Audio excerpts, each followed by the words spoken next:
British star Levison would on exploring the globe, one trek at a time. Levison Wood, a British Army officer and explorer, Levison Wood, who embarked on 3 treks on camera, is back with his 4th documentary, From Russia to Iran, Crossing the Wild Frontier, that airs on Discovery every Friday. Beginning in Russia, the expedition sees him walk the vast Caucasus Mountains, crossing through Azerbaijan, Armenia and finally, into Iran. In a chat with Midday, Wood talks about why he chose to walk all these miles and the perils of traveling in the war zone. Edited excerpts from the interview: What prompted you to travel worldwide on foot? After traveling the world extensively with the Army, I couldn't face the prospect of an office job. Plus, I wanted to use the skills that I had developed to explore the world some more. Traveling on foot gives me the chance to slow down and see things at a more sedate pace.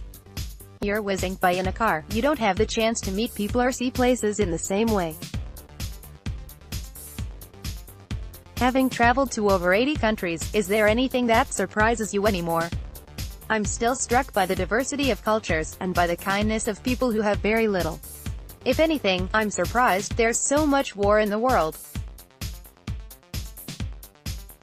What challenges did you face on your trip to India? India is one of the most straightforward places.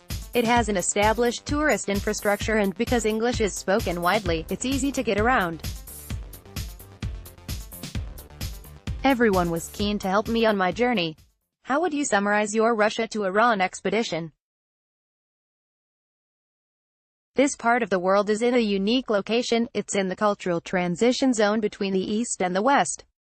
The hospitality of the Caucasus is the main draw. The people were so generous, offering me a place to stay and food to eat. Considering Iran has been closed to Western travelers, how dangerous would it be for lone travelers? Though it can be tricky to get a visa, Iran is not dangerous at all. The people are friendly, and keen to share their culture. What precautions must you take to survive the terrain, especially war zones? It's all about having a contingency plan. When you plan for a risk, you are ready to face whatever eventuality comes your way. It's also about getting the right people on board, an experienced team who knows the ins and outs of the place. How often has your life been threatened during your trips?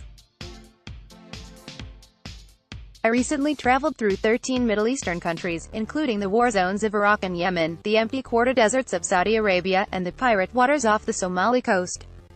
So, I've been at risk countless times. Also read, Nawazuddin Siddiqui dedicates his IIFA award to Sridevi. Catch up on all the latest entertainment news and gossip here.